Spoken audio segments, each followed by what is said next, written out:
The mat was not merely cold beneath Jade Nakamura's spine.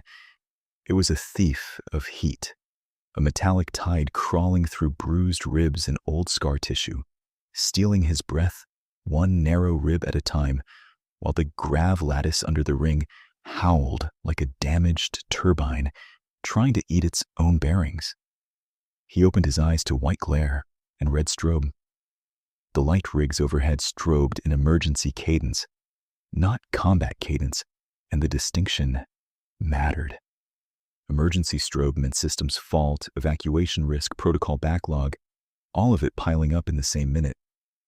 He smelled three things before his vision fully cleared: ozone from overloaded conduits, blood iron from somebody's split lip in the recent past, and the heavy, clean animal musk of too many predator species packed into one enclosed arena. The antiseptic scrubbers tried to flatten it. They failed. Sound came in layers. The lattice scream below him, relay clicks above him, the low hum of force shields idling around the ring perimeter. And then, behind all that, the anomaly that made his pulse jump harder than the alarms. 600 cadets in observation tiers, silent.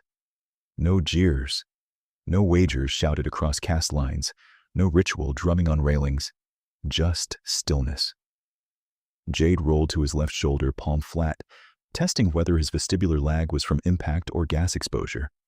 No sour chemical bite in the sinuses, no tunnel pulse, no visual ghosting beyond the strobe. Impact, then. He pushed to one knee, jacket dragging against the mat with a rasp that sounded too loud in the silence. His patched station jacket looked like salvage cloth beside the polished plating and rank braids stacked in the tiers. Labor gray in a bowl of ceremonial black and silver. He felt every eye mark him as out of place. He did not panic. Panic burned oxygen and timing. His war ritual moved through him and clipped counts before thought could scatter. In for 4. Hold for 4. Out for 4. In for 4. Hold for 4. Out for 4. The count steadied his hands, then narrowed the world to checks. Left wrist, tool spool seated. Right boot, ceramic blade in hidden seam. Inner pocket, access slate intact. Pulse, elevated but coherent. Exit vectors, 3 visible, 1 likely maintenance hatch under west rail. Camera arcs, 12 fixed, 4 tracking, 2 blind spots near judge's pit if the strobe sync stayed unstable. His hearing sharpened as his body settled. The tiers were silent, but not empty. He could pick out breath rates, armor servos, claws shifting against alloy railings. A cough, quickly smothered. Someone high to his right clicked fangs once, deliberate, territorial. Somewhere behind the glass of the command deck, an officer said, "Who authorized this?" The feed mic clipped the last syllable into static. Jade stood slowly, keeping his weight centered. The ring was regulation diameter, academy-grade composite, over a variable grav bed, built for noble duel training and public adjudication. He knew the underfloor better than most people in this room, because he had spent 2 shifts crawling through it with a diagnostic rig and a borrowed wrench set, rethreading a cracked stabilizer coil while cadets pretended not to see him. Outsider personnel are functionally invisible, the posted protocol had said in 3 languages and 1 legal glyph script. Invisible meant useful until blamed. Invisible meant no testimony weight against lineage. He had not expected to wake up at center ring under full house observation. A tone chimed across the arena, crisp and bureaucratic. Emergency condition amber. Maintain stations. Maintain decorum. Unauthorized personnel in the dueling pit will await retrieval. The synthetic voice paused, recalibrated, then repeated itself with colder emphasis. Outsider personnel are reminded they are not participants in academy proceedings. A few cadets laughed at that, thin and uncertain. Most stayed quiet. Jade touched 2 fingers to the side of his neck, feeling the dampness there. Sweat. Not blood. Good. He tracked the nearest retrieval drones as they unsealed from wall niches at floor level. Custody chassis. Matte white. Articulated restraint arms folded close. Not fast, but relentless in open space. Their optics painted him with soft, blue targeting lines that crawled over his chest and wrists.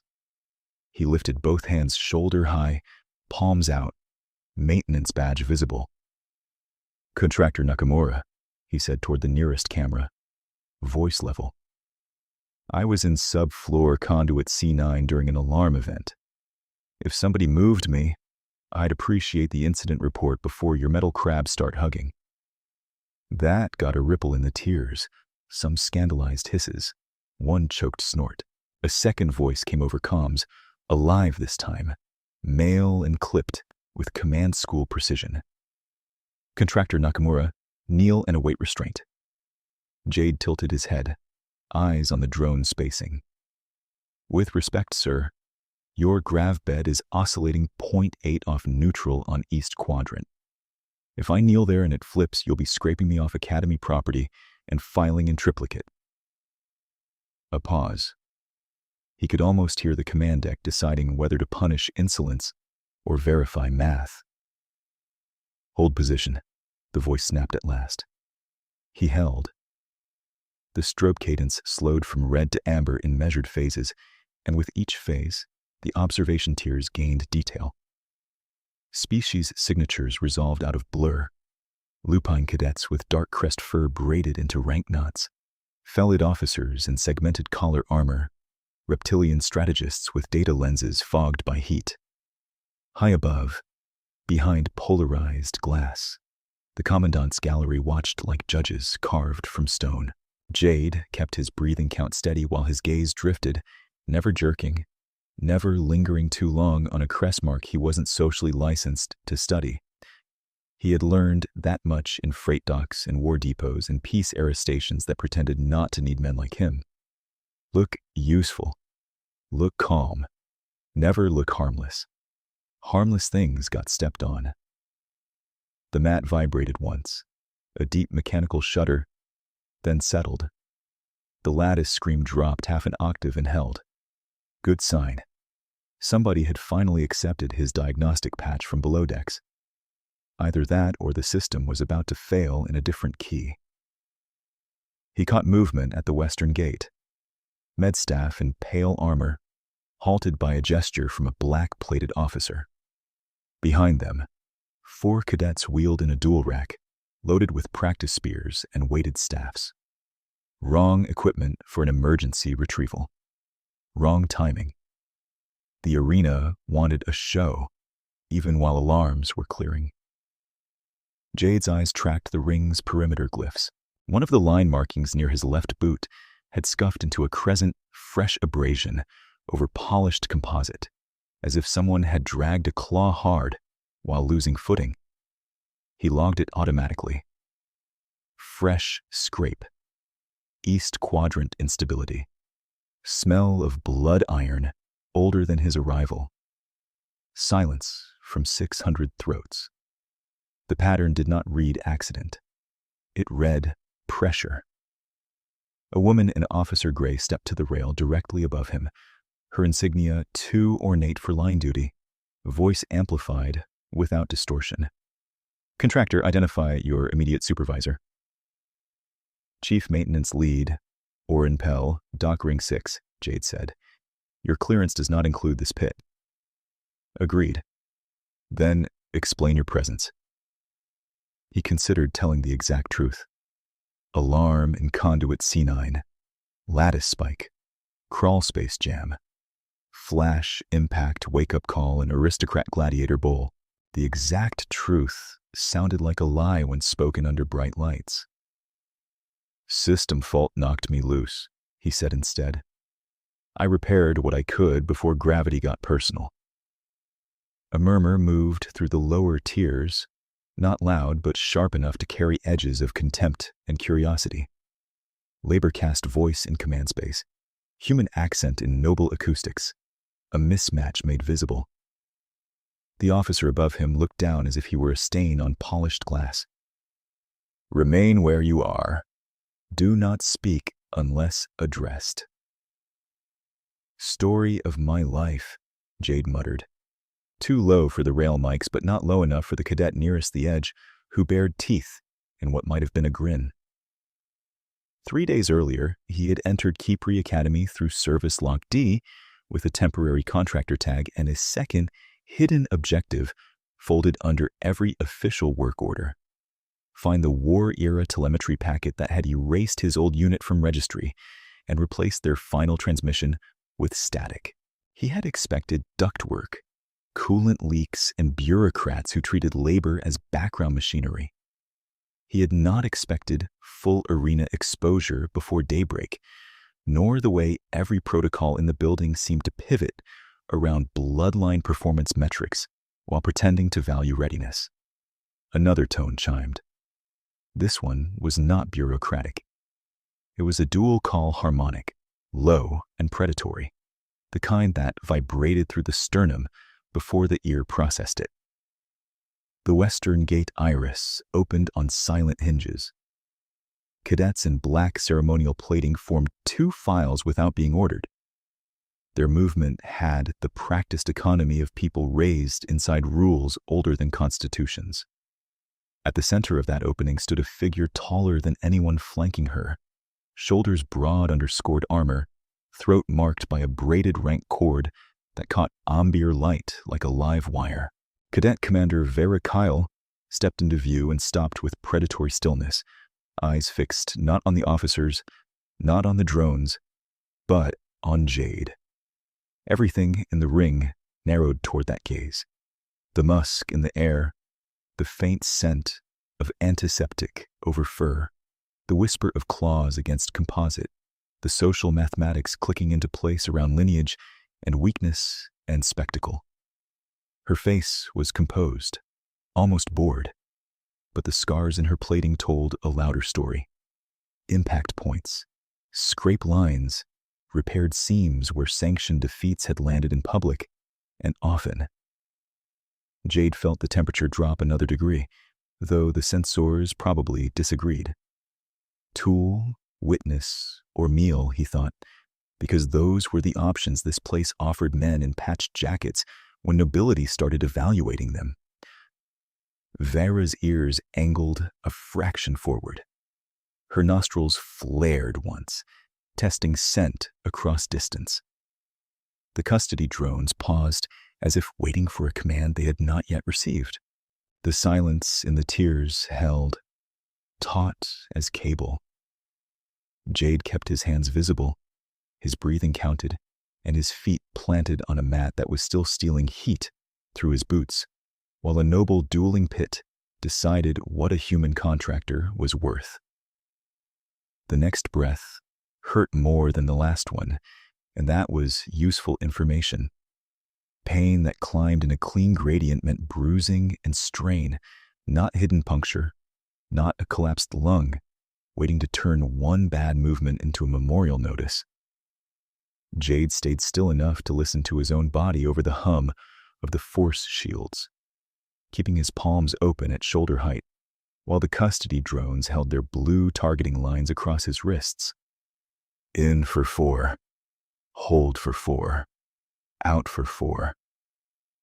He repeated it until the tremor in his left hand reduced to a fine vibration he could hide in plain sight. Vera Kale did not move from the western gate. Her stance held a duelist's geometry, weight distributed over the balls of her feet, knees soft, shoulders lowered to hide intent. And yet, there was a fractional asymmetry in how her right heel settled against the composite. Tiny. Repeatable. He would have missed it if he had not spent 2 shifts under this floor learning the ring's bad habits by sound. The Irana speakers clicked alive again. "Cadet Commander Kale," the synthetic voice said, "you are scheduled for corrective evaluation in 12 minutes. Stand by for replacement partner assignment." A whisper current passed through the tiers, too fast and too layered for words to parse cleanly, but tone carried well enough. Anticipation edged with cruelty. Corrective evaluation was academy language for public failure with paperwork. Jade did not look up. Looking up invited challenge. He kept his gaze level with the nearest drone optics and let his peripheral vision do the social work. "Contractor Nakamura," the clipped male voice from command returned. "You will remain silent and submit to retrieval." Jade wet his lips, tasted copper and scrubber foam. "If retrieval includes me not getting pulped by your unstable grav node, I'm cooperative." A hiss ran through the nobles at that. Insolence, labor-caste directness, the wrong kind of humor in the wrong room. He heard one cadet mutter, "He speaks to command like Doc Steele." Another answered, barely audible, "Doc Steele survives impacts." He kept counting breaths. By the time the amber strobe settled into a steady pulse, his pulse had dropped under 100, and his field of awareness widened from immediate survival to workable control. He mapped in layers. First, mechanics. East Quadrant still ran a subtle phase lag, enough to throw timing in close quarters pivots. West Quadrant compensated too hard, creating rebound traction.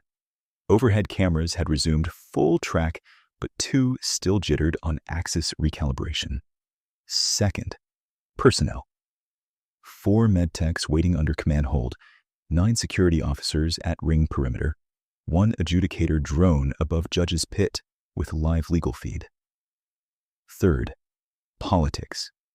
Nobody in the observation tiers spoke Vera's name above conversational volume, and nobody laughed openly at her either. That combination meant fear braided with ritual respect, a volatile mix.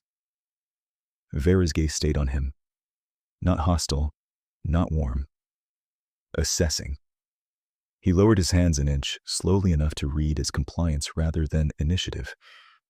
"Request permission to kneel at centerline," he said toward the nearest pickup mic. "Safer vector if your floor twitches again." Silence from command. Then, from somewhere high behind polarized glass, a different voice cut in. Older, roughened, female, wearing administrative authority like a blade kept sharp for years. Granted, controlled movement only. Jade obeyed, dropping to one knee on the ring's painted center sigil.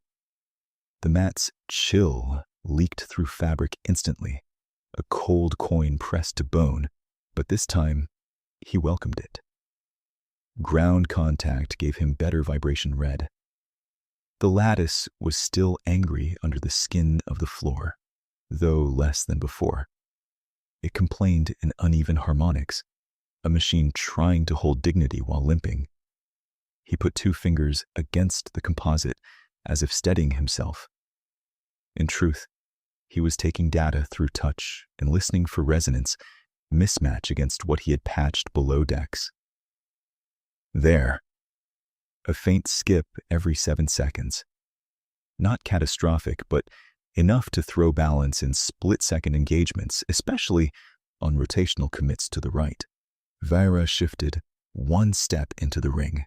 The custody drones immediately reoriented, then hesitated when her rank braid registered. One drone chirped legal query tones. She ignored it. "Contractor," she said, voice low and clear without amplification. "Why do you smell like conduit resin and old propellant?" Half the tiers leaned in at once, not because the question was profound, because she had addressed him directly in public. Jade looked up just enough to meet her eyes, then away again before etiquette could turn into challenge. "Because I keep repairing things that like exploding, Commander." A beat. The corner of her mouth moved, not quite a smile, more a recalibration of threat. Accurate.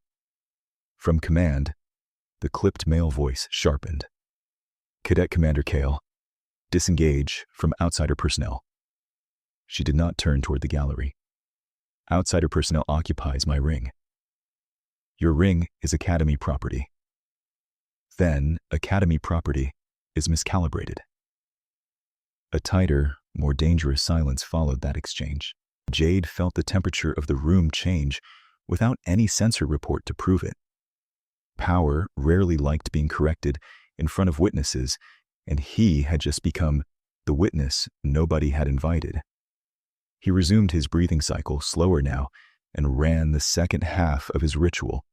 Checklist beyond the body. Tool spool line capacity 22 meters, ceramic blade edge still clean. Access slate battery 71%. Contract tag active. Hidden packet search daemon dormant under maintenance diagnostics, waiting for safe bandwidth. The old war reflex rode under all of it. Never trust a paused fight, never assume command voices tell the whole map. A medtech at ringside finally broke rank by one step, glancing from Jade to Vera. Commander, if you require pre-evaluation vestibular screening. Vera cut her off without raising volume. I requested screening 6 times. The medtech froze. I have logged each request, Vera added, still watching Jade. Each denied on scheduling grounds. No one answered. Jade kept his face neutral, but the sentence slotted into place beside the floor lag and the crescent claw scrape and the smell of old blood. Patterns were beginning to braid. Either this academy was catastrophically sloppy, or sloppiness had been curated with excellent paperwork. The adjudicator drone above the judge's pit pulsed amber and projected a narrow legal ribbon in the air. Corrective evaluation must proceed within scheduled window to maintain ranking integrity. Words built to sound impartial. Priorities built to protect institution. First, Jade exhaled through his nose and let one line of dockyard sarcasm slip, quiet enough to avoid direct censure. Nothing says education like a countdown clock and a liability waiver. Vera's ears twitched forward again. He saw the reaction before he heard it. An involuntary breath from her, almost a laugh she refused to let exist. The older female voice from command came back, slower this time. Contractor Nakamura, did you perform unauthorized repairs on ring infrastructure during current alarm event? He could lie, and maybe by 20 minutes. Or he could tell enough truth to stay useful. I performed emergency stabilization on conduit C9 and adjacent coil mount when your grav harmonic spiked. I logged the patch under maintenance ticket D641, pending supervisor signature. Pending, the voice repeated. Your approval queue was busy with my dramatic entrance. That earned a scattered series of chuffs from the lower tiers, quickly suppressed. The clipped male voice snapped over her. Contempt citation. Deferred, the older voice said immediately. I prefer competent insolence to decorative obedience. The social pressure in the room shifted by a measurable degree. Jade did not relax. Relaxation in public hierarchy games got people trapped, but he noted the fault line. Command was not monolithic. Good to know. He rose from his kneel when signaled by a ring light flash and stepped back to center, deliberate, hands visible again. Environmental mapping expanded as adrenaline stabilized. The observation tiers were arranged by lineage blocks, not by year rank. Looping houses occupied central sightlines. Felid officer families flanked east.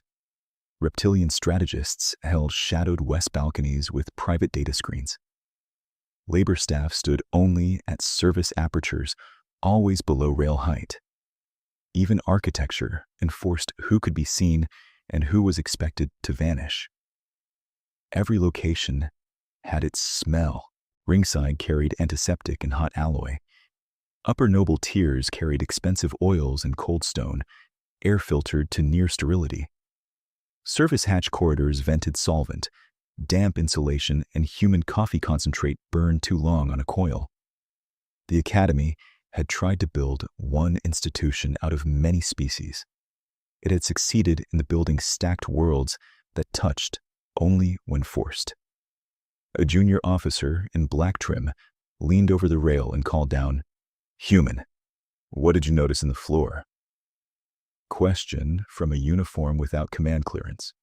Breach of protocol, maybe bait. Jade answered anyway because the data mattered more than etiquette if someone was about to duel on a compromised surface. East node lags, 7-second resonance skip. Rotational commitment to the right gets punished. If your evaluation uses full-speed pivots, somebody eats mat. The junior officer recoiled as if burned by his directness, then glanced toward command for punishment that did not arrive. Vera stepped fully onto center line now, close enough that Jade could see the fine scoring along her gauntlets, where training blades had glanced off. Up close, the musk was less threat display and more exhaustion under antiseptic, a body running on discipline and not enough sleep. She tilted her head, studying him as if he were a tool she had not ordered but might keep. "You speak in failure probabilities," she said. "I fix things for people who pretend failure is theoretical." Another near laugh, this one visible in her eyes before it vanished behind command composure. A tone chimed 3 descending notes. "Evaluation cue, advancing." The clipped male voice returned with formal cadence. "Cadet Commander Kyle, your assigned opponent has withdrawn on medical grounds. Replacement selection in progress. Outsider contractor will be removed prior to engagement." Withdrawn on medical grounds. Jade caught the phrasing and filed it under social threat markers. In doc terms, that was called refusing a rigged shift after somebody else got hurt. In academy terms, it became sterile language and no accountability. Vera finally looked up toward the command gallery. "Selection parameters," she said. "Equivalent rank class. State criteria. Classified." A ripple of discomfort moved even through the noble tears at that. Too blatant, too convenient. Jade felt the ring hum through his boots and understood 2 things at once. Mechanically, the floor could still be made safe with 10 minutes in access. Socially, safety was not the primary product being manufactured here. Performance was. Optics were. The institution could absorb injury if the paperwork looked symmetrical. He had mapped battlefields with less complexity and more honesty. The nearest custody drone unfolded one restraint arm, awaiting final order. Its polished joint reflected Jade's own face in warped miniature. Bruised cheekbone, stubble, station jacket patch stitching frayed at the collar, eyes too alert for a contractor allegedly out of his depth. He breathed once, slow, and chose his next line with care. "Command," he said, projecting just enough to reach the gallery without sounding defiant. "If you remove me, log that I flagged a live hazard before evaluation." No reply. Instead, the older female voice said, "Hazard note recorded." That, in this place, was not victory. It was a foothold. Vera turned back to him, and for the first time her expression dropped the public mask completely for one heartbeat. Not predator, not aristocrat, but a tired officer calculating whether this stranger from maintenance decks was another trap or the first honest variable she had seen in months. Then the mask returned, perfect and cold. "Remain breathing, Contractor Nakamura," she said softly enough that only he and the closest drone could hear. "You are useful." The ring lights shifted from amber toward dual white, and 600 cadets leaned forward as procedure tightened around all of them, like a locking jaw. The dual white flooded the ring in hard planes, bleaching color from faces and armor and leaving only edges. Claws, blades, rank braids, the polished joints of drones, the fine tremor in Vera Kyle's right hand when she flexed and stilled it again. Jade felt the light as pressure at the back of his eyes. He kept his breathing in measured counts and watched the custody unit nearest him decide through 100 legal conditionals whether a human contractor belonged to procedure or spectacle. A metallic bell tone sounded once, low enough to rattle his ribs. Corrective evaluation begins in 9 minutes, the arena synthetic announced. Replacement partner pending. Vera did not step away from him. That in itself was a breach with teeth. Her shadow covered his boots as she closed the last meter, tall enough that he had to tilt his chin slightly to keep her in frame without taking a dominance posture. Up close, the armor scoring on her chest plate told a cleaner story than any academy bulletin. Most marks were angled, repeated, concentrated along one side. Not random losses, recurrent compromise, under turn load. Her eyes, amber under slit pupils, tracked his face, then his hands, then the ring glyph near his left heel, as if she were testing whether he noticed systems the way predators noticed weather. Contractor Nakamura, she said, voice pitched for him and no one else. Look at me. He did, briefly, directly, then held. Do you fear me? It was not flirtation and not performance. It was a calibration probe wrapped in court language. I fear bad engineering, he said, and people who call preventable injuries tradition. Her ears angled outward, then forward, a tiny cycle almost involuntary. Approval maybe, surprise definitely. From the gallery, the clipped male command voice cut through their pocket of focus. Cadet Commander, disengage. You are contaminating evaluation protocol. Vera answered without turning. Protocol is already contaminated. Your tone is noted. Then you have finally noticed something useful. A tight murmur moved across the lower tiers, the way wind moves over dry metal. Quick, abrasive, impossible to pin to one source. Jade sensed the social math updating in real time. Noble cadets were not shocked by aggression. They were shocked by precision in public. Vera had just chosen a target and named it. The adjudicator drone descended half a meter and projected legal glyphs between them, luminous and rotating. Jade's translator contact lens parsed fragments as they scrolled. Substitution rights, bloodline exceptions, emergency proxies, household liability. He recognized enough bureaucratic architecture to feel a trap opening somewhere above his pay grade. Vera's gaze flicked to the glyph ribbon. I invoke Ring Statute 12, Blood Ward Clause. The drone chirped an objection tone. Clause applicability requires lineal risk demonstration. She lifted her left gauntlet and drove one claw tip into the pad of her thumb. A bead of dark blood welled, bright under dual white. She pressed it to the projected glyph. The ribbon flared crimson and locked. Lineal risk demonstrated, she said.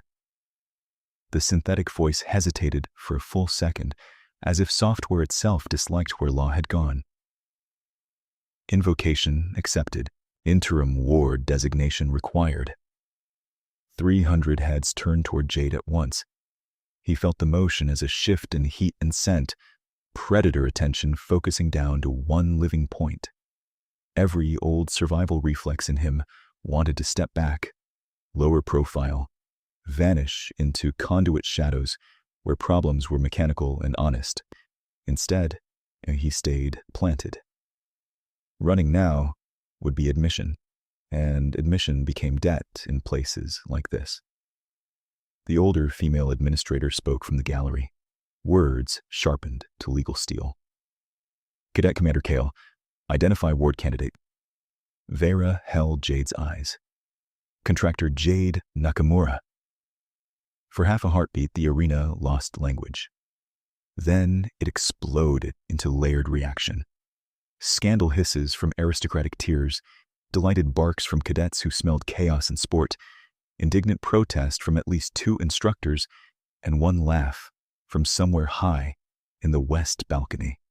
Short, incredulous, quickly smothered. The custody drones froze in a fail-safe pose, restraint arms half deployed like metal limbs caught between punch and salute. Jade heard his own pulse in his ears and tasted coolant salt on his upper lip. He kept his voice level. "Commander, with respect, I'm not ring qualified. You are hazard aware. That is not the same line item. It is the line item that keeps people standing." Within 30 seconds of her declaration, 2 clerks in gray sprinted to the judge's pit carrying hard slates, because even outrage had paperwork here. One slipped on the polished step, recovered, and kept moving with the desperate grace of somebody who had learned that administrative delay could end careers faster than open mistakes. The clipped male command voice returned, now wrapped in formal censure. "Denied. Outsider labor cannot be bound to noble ward rights absent command ratification." Vera finally looked up toward the polarized glass. "Read your own statute annotation. You are in no position to instruct command." She bared her teeth, not in snarl, not in smile, but in the controlled display predators used when they meant every syllable. Annotation Revision Cycle 31. Ratification is presumed during active safety challenge when certified witnesses exceed 200. The adjudicator drone pulsed amber, then green. Citation verified. A second wave hit the tears, louder than the first. Not just shock now, hunger. Cadets live for moments when an old rule cut a new wound. Jade turned his head a fraction, speaking from the corner of his mouth. "You did all that from memory?" "I did it from insomnia." Her pupils narrowed as she scanned the perimeter. "If they cannot beat me in the ring, they drown me in forms. I learned to swim." A pair of security officers entered through the south gate, batons magnetized at their hips, posture rigid with bad orders. They halted at centerline when the drone projected Vera's temporary household seal around Jade's boots in thin red light. Touching him now required crossing noble liability boundaries and at least 6 signatures. The officers looked as though they would have preferred a live grenade. The older female administrator spoke again, slower, measuring each word for tribunal archives. "Interim ward accepted pending trial review. Contractor Nakamura is attached to Cadet Commander Kale's line for the duration of this evaluation block. Any injury incurred is her legal burden." Vera did not blink. "Understood." Jade let out one controlled breath. "That's generous. Most people just ask my name before adopting me into potential litigation." He caught it then. A tiny break in her composure, the quick flash of teeth that this time was unmistakably amusement. "Do not celebrate," she said. "You are still in danger." Story stays consistent. The arena synthetic resumed its sterile countdown as if nothing tectonic had happened. "Corrective evaluation begins in 7 minutes. Med staff were finally allowed onto the ring edge. One tech approached with a scanner wand and froze when Vera angled one ear toward her in warning. Not hostility. Territory. The tech swallowed and addressed Jade instead because hierarchy sought the softer target. "Ward subject Nakamura. Any active hemorrhage?" "Only to my reputation." The tech stared. "Bruised ribs left side," he added. "No puncture. No dizziness." "Noted." She scanned him anyway, handshaking just enough for Jade to notice. Around them, command officers argued through encrypted channels that bled static into open air, and cadets leaned over railings to get a better look at the human contractor, now standing inside a noble legal perimeter like an accidental spark inside dry fuel. Vera moved closer until her voice was a low vibration near his ear. "When the challenger enters, stay to my left. Because right turn load is bad. Because right turn load is where they will force me."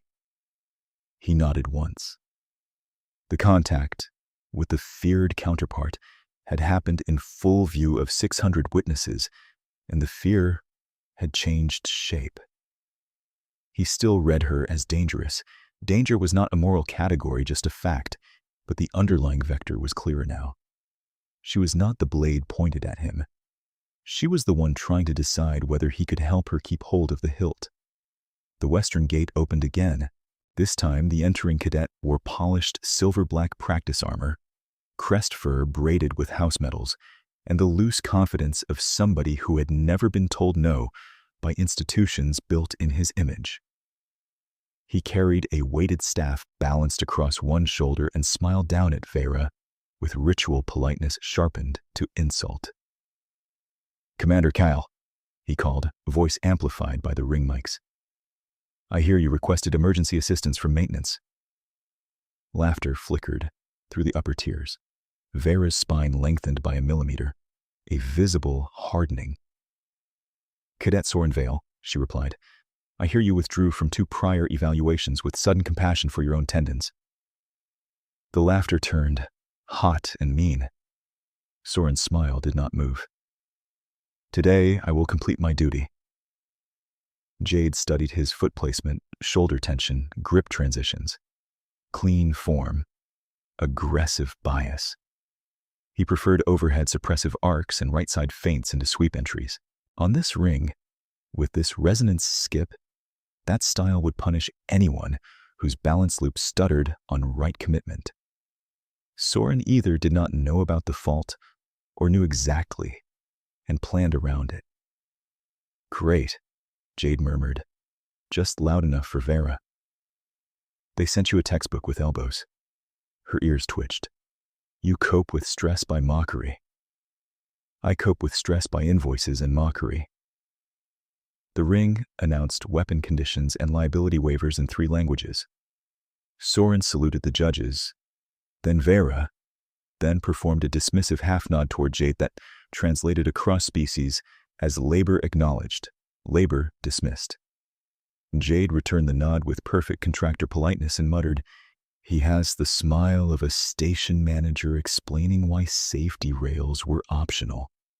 That got her again, a breath that almost broke into laughter, swallowed at the last second, shoulders settling by a degree as tension bled off.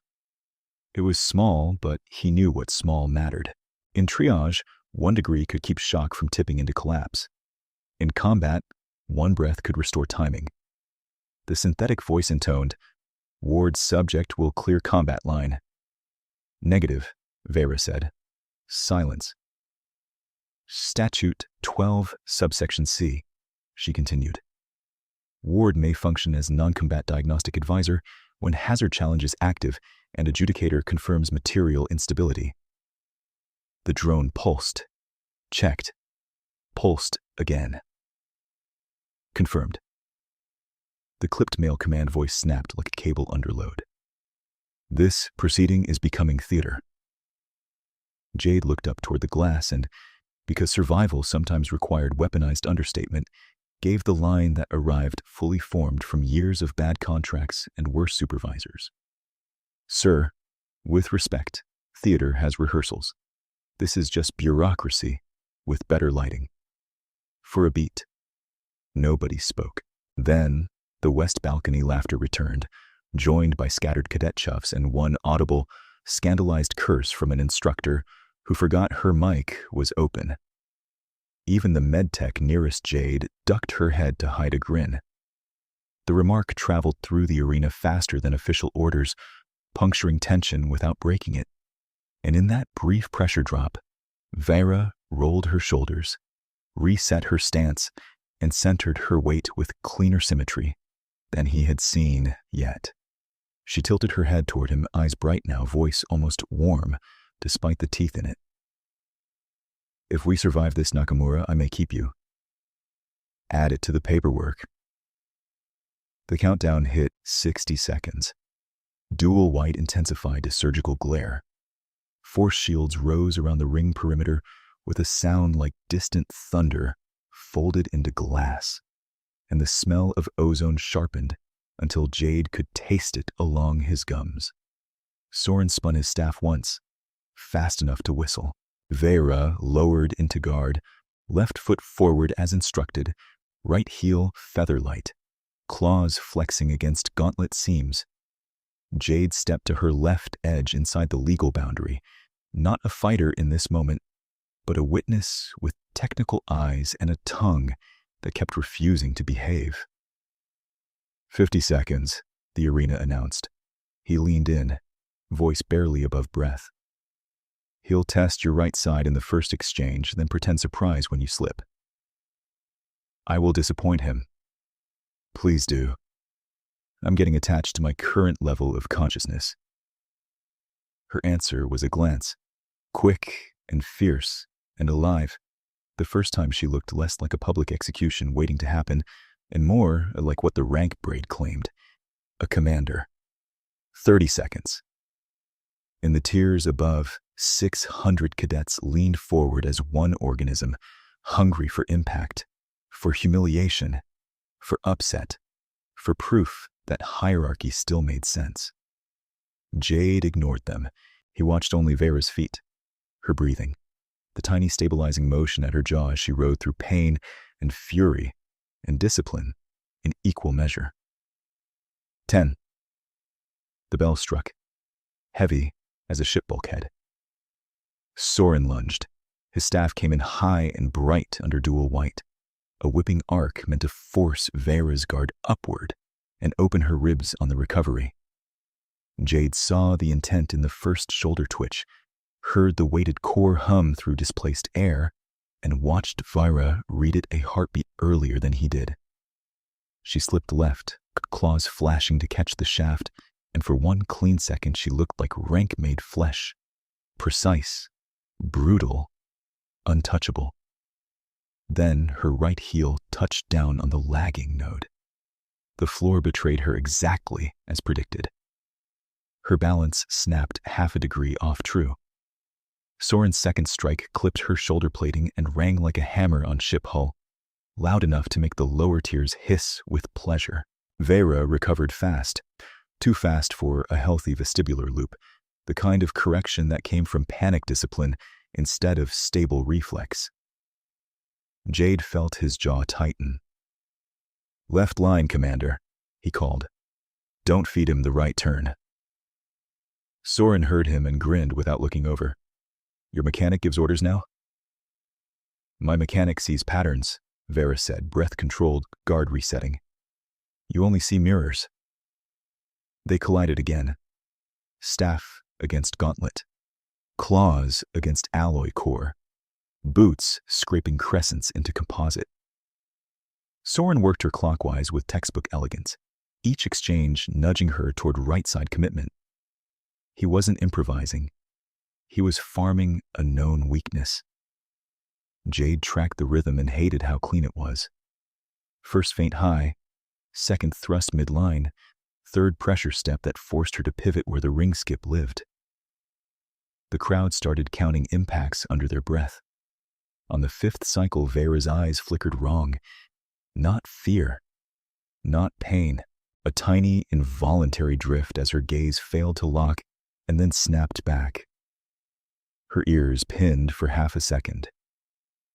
She drove forward anyway, caught Soren's shaft in a crossbind, and nearly took his wrist with a claw rake before the floor shivered again and sent a tremor through her stance. Soren exploited it instantly, sweeping low. She jumped the sweep on pure leg power and landed hard, knees jolting. Jade had seen veterans do that in zero-G transition drills after concussive blasts. Beautiful violence wrapped around failing equilibrium.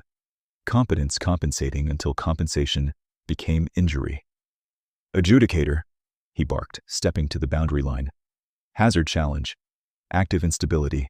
Medical check." The clipped male command voice slammed into the arena before the drone answered. "Denied. Proceed."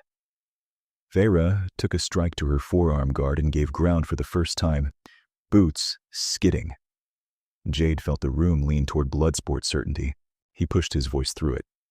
"Statute 12, subsection C and E. ward advisor, can petition immediate pause on demonstrable neurological risk. The adjudicator drone pulsed amber, scanned Vera's eye tracking through combat cams, and chimed. Pause request validated. 90-second diagnostic recess. The bell snapped twice. Force shields lowered by a meter. Soren stepped back with performative patience, rolling his shoulders as if he had all night. Fragile today, Commander? He called lightly. Vera did not answer him. She turned toward Jade with a look that could have cut plating, then halted one pace away when the first wave of dizziness hit. He saw it move through her in subtle mechanics. Jaw clench, pupils widening, breath hitch hidden behind bared teeth. Do not touch me, she said. Wasn't planning to unless you tipped. I do not tip. Her knees softened. She caught herself on stubbornness and fury. Jade lowered his voice. Then, let me stand where you can punch me if I'm wrong. For one long second, she stared at him like a predator, deciding whether mercy was an insult. Then, she gave a single, rigid nod.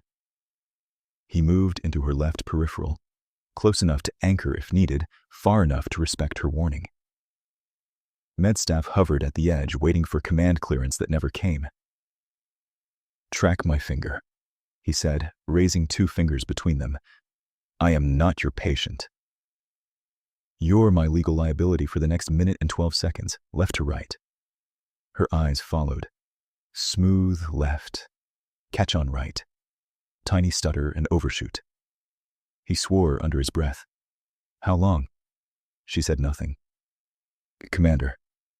Since evacuation operations on Cinder Relay. The words came flat, as if recited in tribunal. Blast wave in the transit spine. Decompression alarms. Rotational impact against bulkhead. I continued command. 6 cadets lived. Jade held her gaze and let her set the pace. Medical filed it as transient disorientation, she added. Then command archived the full imaging under readiness seal. Who signed that? Her nostrils flared. You ask direct questions for someone with no rank. You want courtesy or balance? A humorless breath left her, almost a laugh, and almost grief. Commandant Tellor signed. His adjutants echoed. If I was impaired, his readiness reports failed. If his reports failed, half this academy's prestige collapsed into audit hearings. Prestige 1. Across the ring, Soren spun his staff again, theatrically bored. The tears buzzed with predatory impatience. Jade heard none of it for a moment. He watched Vera's control fray at the edges and understood the deeper violence. Not that she had been injured, but that her injury had been administratively weaponized until every public loss looked like character flaw. Sleep, he asked. Fragmented. How fragmented?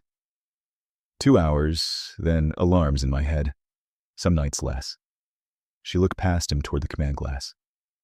They call it discipline fatigue in official notes. Cleaner phrase. Less expensive. The bell gave a warning ping. 30 seconds left in recess. Jade made a fast decision that felt reckless and mathematically sound. We're not finishing this on raw pride. I need 60 more seconds and access to your right boot calibration.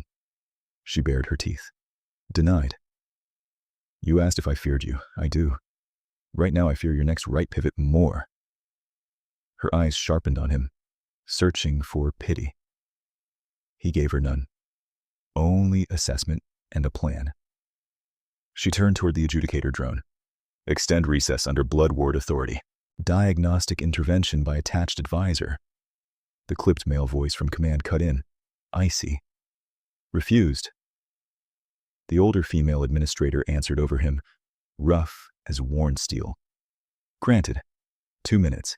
If you're going to break protocol, at least gather useful data. A wave of scandal rolled the tears. Vera ignored it. She dropped to one knee, furious and breathing hard, and held out her right boot as if offering a weapon handle she did not trust anyone else to touch. 2 minutes, Nakamura, she said. Fail elegantly. Story of my career. He knelt, flipped his wrist spool open, and peeled the boot's lateral panel with a ceramic pick. The magnetic sole assembly was academy grade, triple-phase adaptive grip tied to grav lattice telemetry. It should have been excellent. Instead, the feedback delay clocked 48 milliseconds late on rightward torque, enough to turn confident pivots into microslips under load. Not manufacturing defect, profile tamper. Your sole firmware has been salted, he said quietly. Right side compensation delayed and overcorrecting. Can you prove intent? I can prove physics hates your settings. He popped the microbus, rerouted through his slate, and forced a local diagnostic mirror while the arena clock bled seconds. Error logs bloomed. Manual override signatures flagged under command-level credentials. He captured hashes, stamped time, pushed copies to the adjudicator archive and his own hidden storage in the same breath. Vera went still. They altered my gear. They altered your body through your gear, Jade said. Different flavor of the same crime. By the time the second extension warning chimed, he had hard reset the right sole to symmetric response, tuned her gyro assist down from aggressive to stable, and slotted a resonance gel strip from the medtech's shaken hand into the inner ankle channel to damp oscillation. Not a cure. A bridge. He rose and met her eyes. You'll still feel drift on sudden right turns. Don't challenge it head on. Cut left, then re-enter centerline. Soren smirked from across the ring. Finished polishing her boots, human? Jade answered without looking at him. Just adjusting your expectations. The bell hit. Recess ended. Shields rose again. This time, when Soren advanced, Vera did not meet him where he wanted. She gave him left lane, baiting arrogance, then sliced through his second feint with a tighter inside step. Staff scraped gauntlet. Claws kissed armor. The crowd noise changed from appetite to confusion. Soren adapted quickly, driving heavier pressure. Vera took 2 impacts, one to thigh guard, one glancing shoulder hit, but her right side recoveries held long enough to keep structure. Jade tracked every footfall like a mechanic listening to an engine under strain. Phase 1, he called, keeping his voice even. Survive the loop. Soren heard it and barked a laugh. He coaches now. Vera answered by trapping his staff against her forearm and slamming her elbow into the shaft to deaden his leverage. The move forced close range, where his longer weapon lost elegance. She looked savage and precise, and Jade saw the truth underneath. She was still fighting dizziness, still riding pain, and still making command decisions at combat speed. Soren disengaged and reset, irritation finally cracking his court smile. 3 exchanges later, Vera overcommitted on a right recovery, and her gaze slipped again. Soren's staff tip snapped toward her throat line. Jade moved without asking permission, stepping to boundary and cracking his spool line against the floor at a legal distance. The sound popped like a small whip. Soren flinched, reflexively shifting his eyes for a fraction. Vera used the fraction, dropped under the line, and slammed him backward with a shoulder check that rang through both armors. Interference, an instructor shouted. Acoustic warning within boundary allowances, the adjudicator drone intoned. No strike contact. Continue. The west balcony laughed openly now. Soren's ears flattened with anger. Good. Angry fighters wrote simpler equations. By the time the round timer hit final minute, Vera's breaths came rough but measured. She was not cured. She was calibrated. Jade could see her integrating the new feedback, trusting left cut, delaying right torque until her inner sense caught up. Competence under repair, not miracle. Phase 2, he called. Steel center. She did. not with one dramatic blow, but with ugly, efficient footwork that denied Soren space and made his long staff a burden. He tried a spinning recovery on his favored side, misjudged her new timing, and exposed his ribs for half a beat. Vera's claws stopped 1 centimeter from his plate seam. The bell ended the bout before contact. Silence hit first. Then, layered noise crashed down. Arguments, shocked hisses, delighted cursing from cadets who had just watched hierarchy wobble. Officially, it was a points decision pending review. Unofficially, everyone had seen Soren lose control of the script. Vera stepped back, chest heaving, pupils wide. She kept her feet under her and faced the judges. Discipline to the end. When the formal salute was done, she turned to Jade and spoke so low only he heard. "I did not fall." "No," he said. "You adapted." A muscle jumped in her jaw. "Do not make this sentimental." "Wouldn't risk my reputation." Her ears tipped forward, almost amused despite exhaustion. Then her expression hardened as command signals began flashing in the gallery, and 3 clerks sprinted toward the adjudicator pit with panic in their posture. 5 minutes later, under formal protest from 2 instructors and 1 furious command officer, Vera used her ward authority to requisition a decommissioned simulator bay for full diagnostic verification.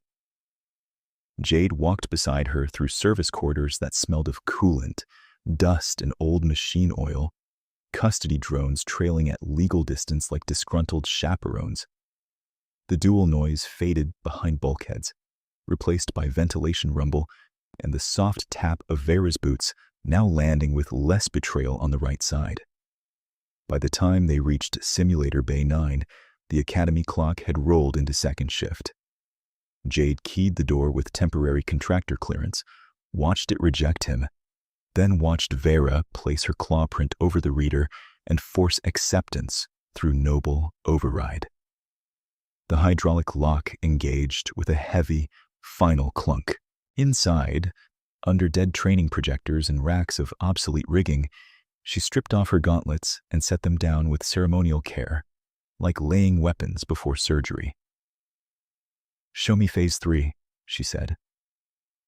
Jade set his tool roll on a crate, pulled up the captured logs, and started rebuilding her fight from the bolts outward.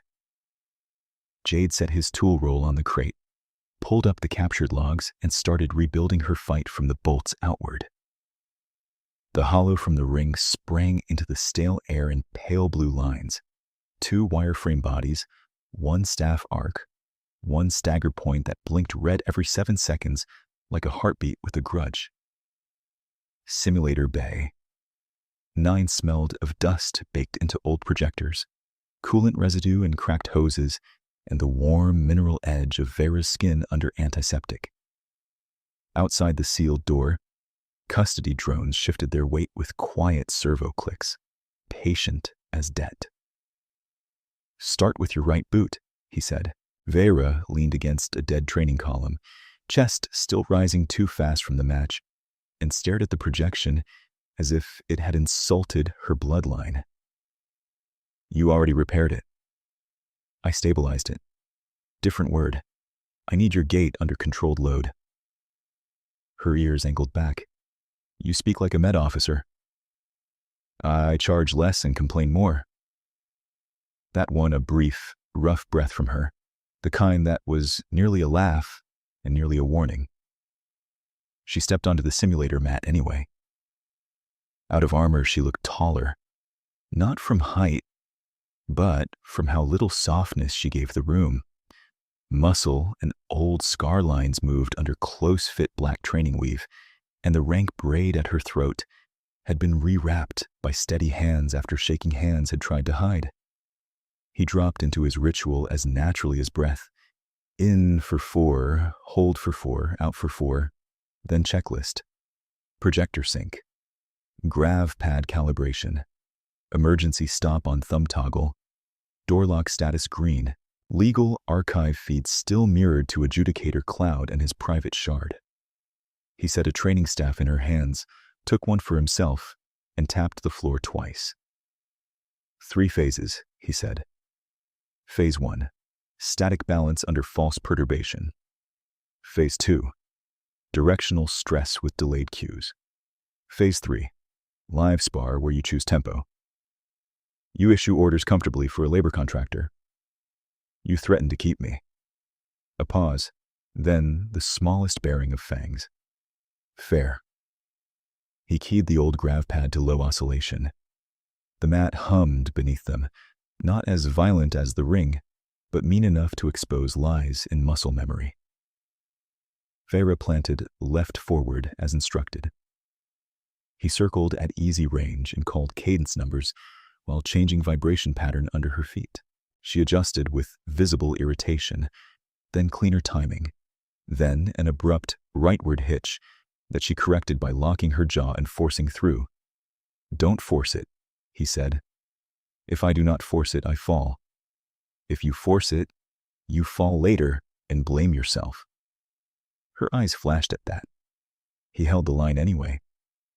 This was the part most people failed with injured officers. Too gentle, and they felt patronized. Too hard, and they snapped. He gave her mechanics and no pity. Phase 1 ran 10 minutes, maybe 12. The station chronometer on his slate ticked forward, while old fans coughed warm air across the bay. Sweat darkened the weave between her shoulders. Each time she drifted right, he tapped his staff to her left boot as a tactile cue, and each time she corrected a fraction faster. Her breathing settled from combat rasp to disciplined pull. Phase 2 started with him dimming the overheads and adding random audio bursts from the simulator library. Alarms, crowd noise, metal impacts, command voices clipped into static. Her pupils widened at the first decompression siren, and her grip tightened hard enough to whiten knuckles under fur. "Eyes on me," he said. She did. He advanced and retreated in uneven patterns, feeding her false openings, forcing micro-pivots, then backing off when her vestibular lag spiked. Twice she came in too hot and nearly over-rotated. Twice he checked her staff with his own and bled off force without humiliating her. On the third pass, he saw the moment her nervous system anticipated collapse and braced for it. He changed the drill.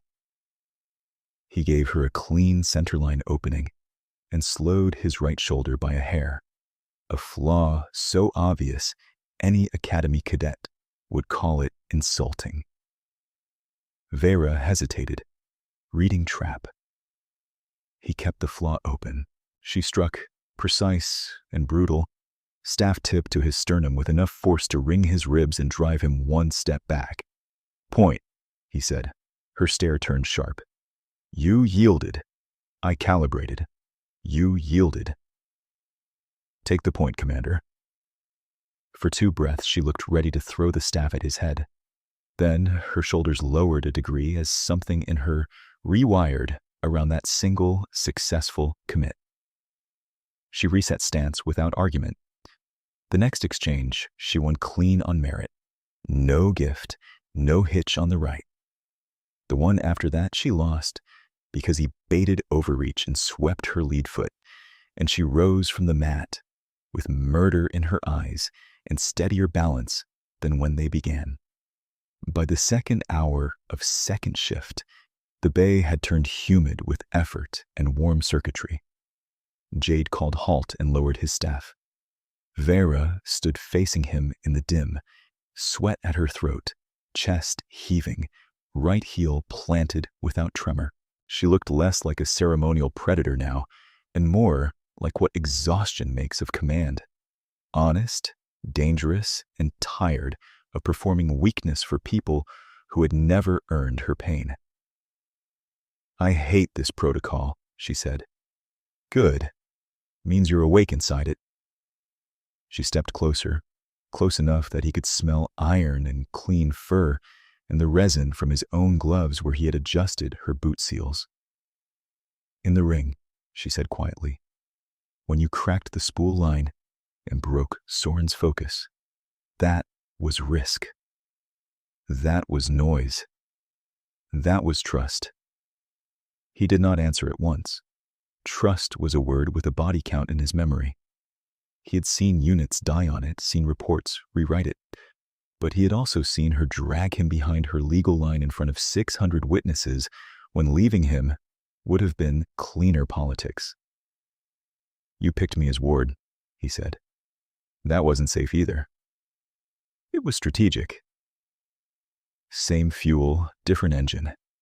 Her gaze held his, unblinking. Then, with deliberate slowness that made it a choice rather than reflex, she lifted one hand and offered her wrist, inner side up, claws retracted.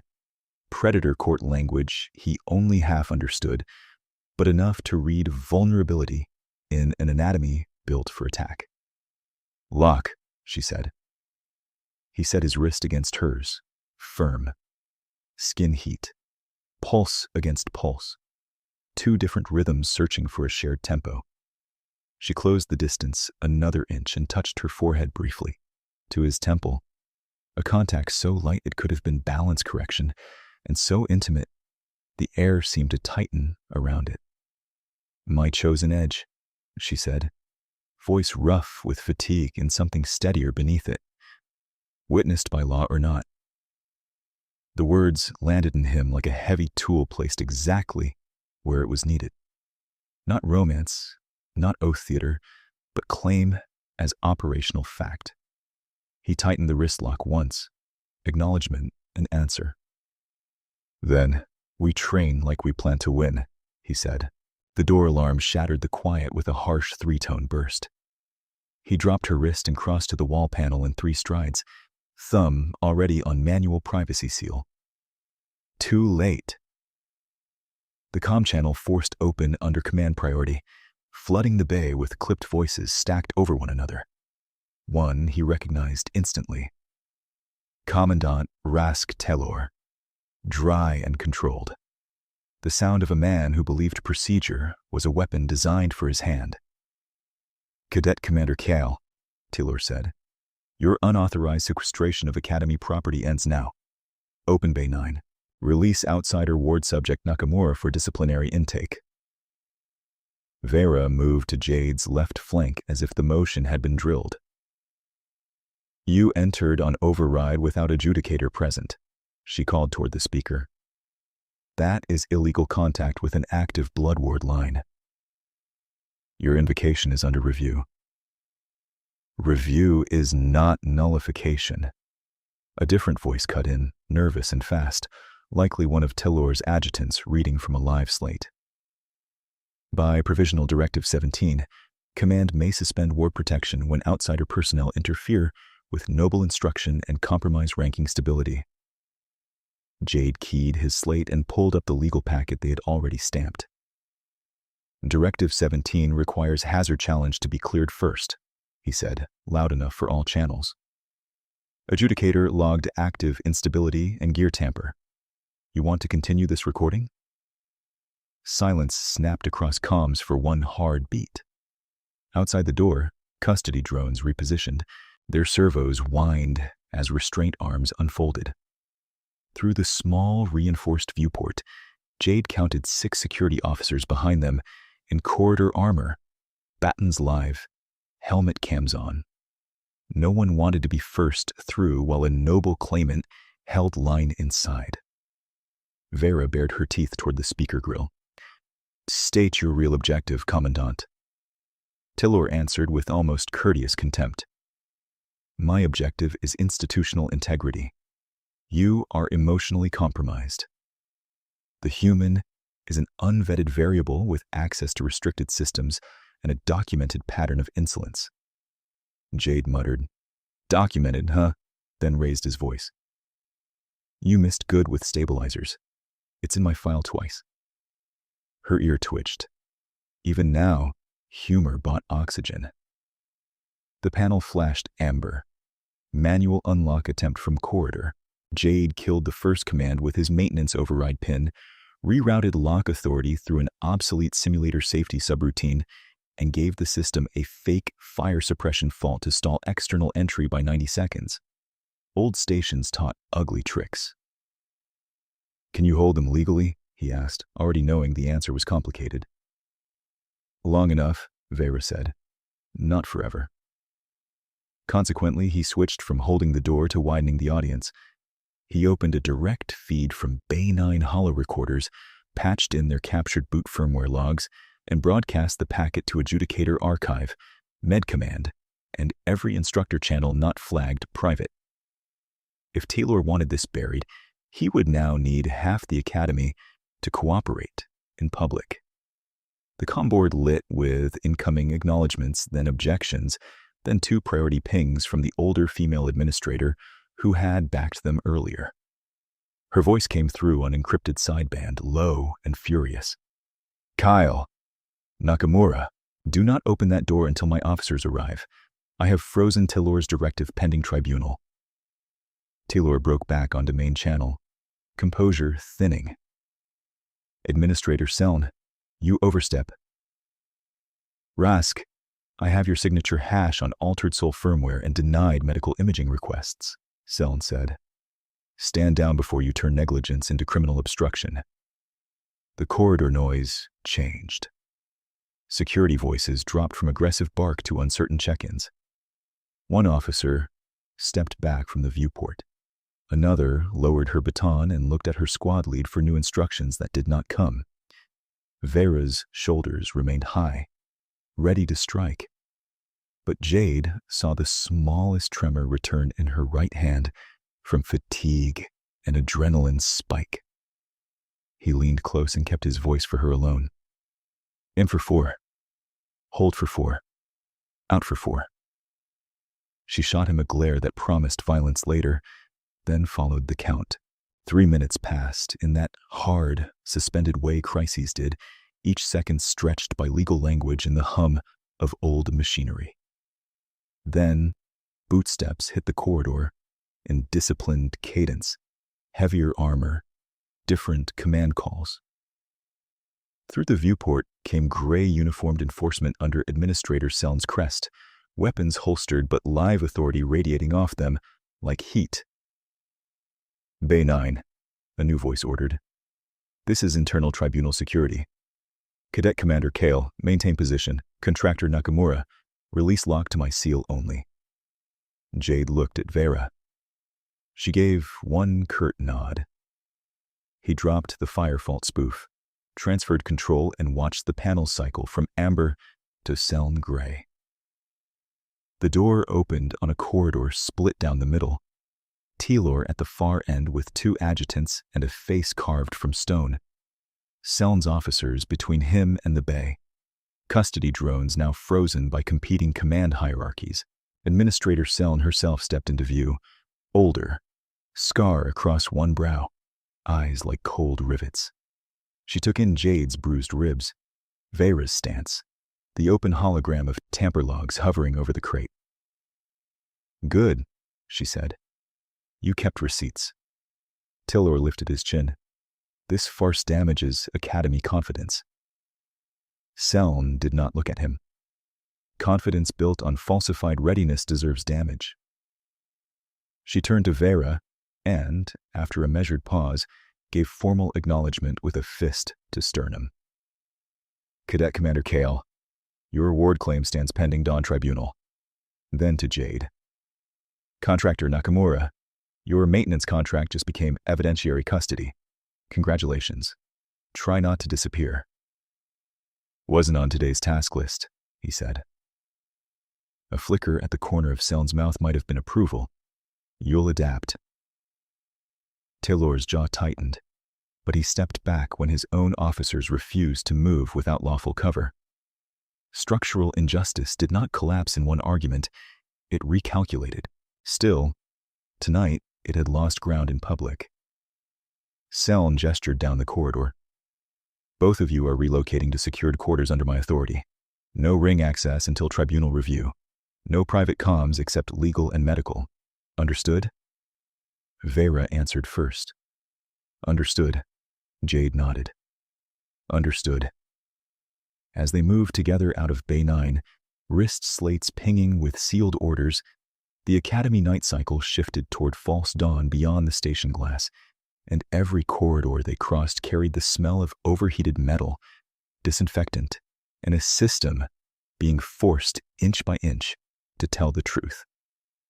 The secured quarters were not cells, but they were built by the same minds that trusted locks more than people. The door sealed behind Jade and Vera with a hydraulic thud, and the room exhaled chilled, filtered air that smelled of citrus disinfectant and old steel. 2 cots, 1 table bolted to the floor, 1 wall screen looping tribunal protocol in 3 languages. Vera stood in the center of it like a storm given a uniform, eyes still bright from adrenaline, right hand trembling once before she curled it into a fist. Jade set his tool roll on the table, then his access slate beside it, screen up. "Inventory before sleep deprivation makes us stupid," he said. "Boot tamper hashes mirrored to adjudicator archive, med command, instructor channels, local copy here, ring telemetry packet here, your sole firmware snapshot here, my conduit repair log and hazard note here." Vera watched him line up each file with mechanic neatness. "You catalog fear. I catalog leverage." He slid the medgel wrapper from his pocket, flattened and labeled with timecode, then added the ceramic pick he had used on her boot panel. "Physical chain. Tool used, patch used, wrap batch number. You'll want it when someone claims fabrication." She moved to the table and braced both palms on the metal.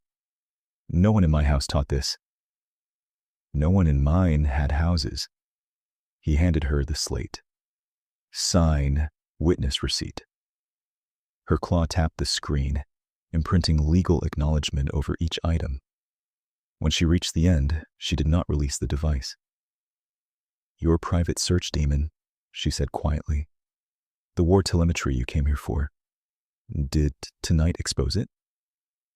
Jade felt his ribs ache when he inhaled. "Dormant until I triggered the broadcast. After that, maybe flagged." He met her eyes. "If it burns your case, I'll declare it and take the hit." Vera's ears angled forward, sharp. "You will do neither. At tribunal, you are my diagnostic advisor and evidentiary custodian. After tribunal, you are petitioning reopen status under my line authority." She gave the slate back. "Do not volunteer for sacrifice when documentation can do the job." A chime sounded at the door. Tribunal security delivered sealed meal trays through a slot, then an injector case from Med Command. The same med tech from ringside stepped in long enough to scan Vera's pupils and Jade's ribs. Up close, she smelled of antiseptic and burnt stimulants, and her hands shook less than before. "I filed 6 denied vestibular referrals under my own ID," she said to Vera, voice tight with anger held in place. "I should have escalated harder." "You escalated within rank," Vera replied. "The denials were not your crime." The tech nodded, swallowed, and looked at Jade. "Your hazard report from Ring Center was preserved. Command tried to relabel it as commentary. Adjudicator locked the original." She hesitated. "For what it is worth, contractor, the entire med ward heard your line about theater." Jade managed a thin smile. "Happy to contribute to institutional culture." By station dawn, they walked under escort into Tribunal Hall 1, where the air smelled of hot projectors, ink resin, and too many species pretending not to sweat. 6 judges sat behind polarized desks. Administrator Seln held center. Commandant Talor stood at a separate rail in formal black, collar insignia intact but dimmed pending ruling. The ornate officer who had first questioned Jade in the ring occupied the left bench as legal assessor. She did not look down this time when he entered. Proceedings ran on record. Seln called a preliminary procedural finding before evidence intake. On the question of why contractor Nakamura was moved from conduit work to center ring, Records confirm a false retrieval maintenance reroute issued through Commandant Taylor's chain under emergency coding. Maintenance control filed no originating request. Mechanism established on record. Seln called the first thread. Ring instability. Contractor Nakamura. Present physical and digital evidence. Jade stepped to the evidence stand, placed the ceramic pick, gel wrapper, and diagnostic spool adapter into clear trays, then uploaded file stacks from his slate. Holograms rose over the chamber. 7-second resonance skip. Right soul compensation delay. Command-level hash signatures. Denied imaging requests. And the claw scrape crescent from centerline with timestamp overlay. He kept his answers short, procedural, and painfully specific. Taylor's counsel attacked chain integrity, outsider access, species bias, and alleged performative insubordination. Jade answered with maintenance logs, camera arcs, and the adjudicator's immutable timestamps. When counsel tried to pivot to his hidden mission, Vera invoked line privilege and requested closed review for unrelated war file matters. Seln sustained. Then, witnesses took the room apart. The junior officer who had asked Jade about the floor testified that command warned staff not to overvalidate labor observations. The medtech testified to 6 referral denials with ticket numbers.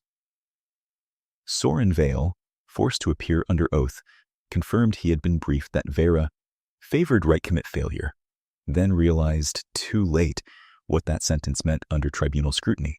The West Balcony laugher was identified at last.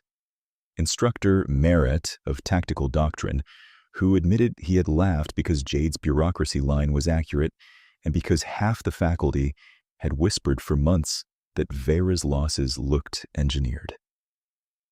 When Seln called Taylor, the chamber went so quiet Jade could hear ventilation fins ticking overhead. Taylor did not confess. He defended readiness optics, institutional cohesion, and necessary narrative management. The phrase landed like cold grease. Seln's expression did not move while she replayed his signature on tampered firmware and sealed imaging files for all 6 judges. The ruling came standing. Commandant Rask Taylor is removed for falsification of readiness records, medical suppression, and procedural abuse, Seln said. Effective now. Remand under military guard. Guard stepped in. Taylor did not resist, but when he passed Jade, his look carried the stale certainty of a man who still believed systems would restore him. Jade held his gaze without triumph. Some looks paid off in confessions. This one paid off in nothing, and he noted it as such. The next ruling landed harder for Jade than he expected. Contractor Nakamura's hazard intervention is found materially correct. Contempt citations void. Maintenance contract converted to protected technical posting, pending acceptance. Seln shifted to Vera. Cadet Commander Kael's Blood Ward invocation is upheld. Injury suppression findings entered in her service record with honors amendment. Vera stood rigid through it, then bowed her head once. The chamber answered with the formal strike of fists to sternum.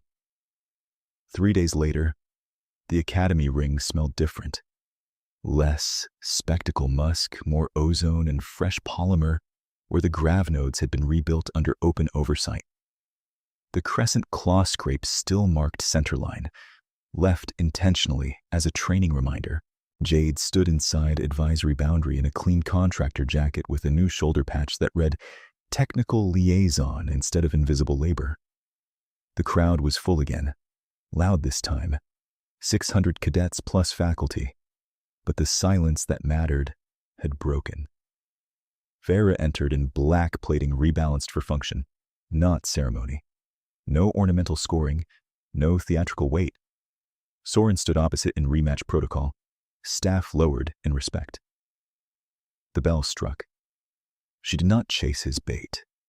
She owned center, cut left when pressure demanded, re-entered on timing that looked ordinary until you understood how much pain it had once cost. Midway through the second exchange, Soren tried the old right feint sequence. Vera read it, trapped the shaft, and disarmed him with a pivot that ended in claws at his throat line, 1 centimeter off contact, controlled and undeniable. The ring exploded. Not with cruelty this time, but with the wild relief of witnesses seeing merit where script had failed. Soren saluted first, properly, then said into open mic, "Victory by skill. Recorded." Vera stepped back, then turned to Jade at ringside. Her gaze held no mask now. She crossed to him in full view, set her forehead briefly to his temple, and said, "Witness my balance." He locked wrists with her, firm, witnessed.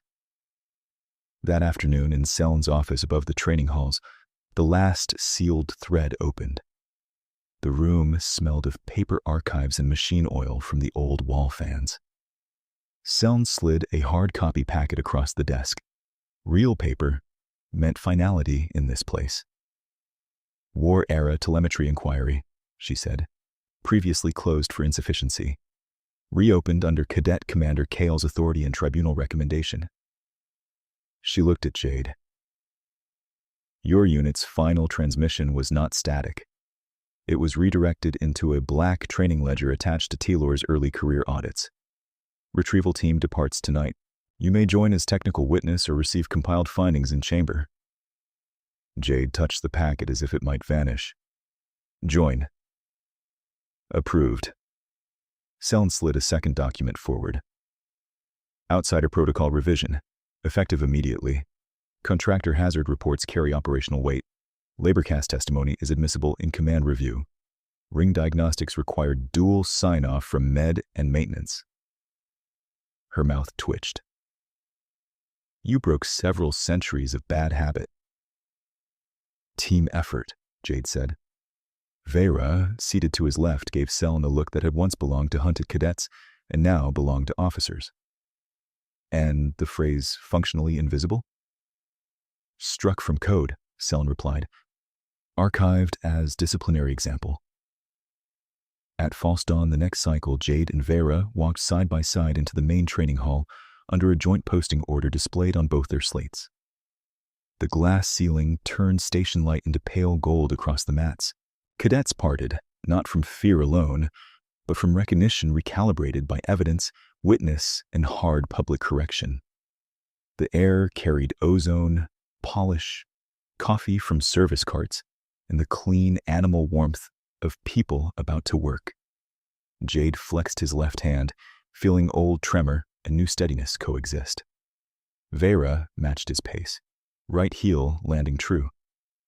"Today's schedule?" he asked. She checked the slate. "Morning, balance drills with first years. Midday, tribunal debrief for instructors. Evening, convoy to war archive retrieval." He glanced at her. "That is a full day." Her fangs showed, quick and bright. "We lost enough days already."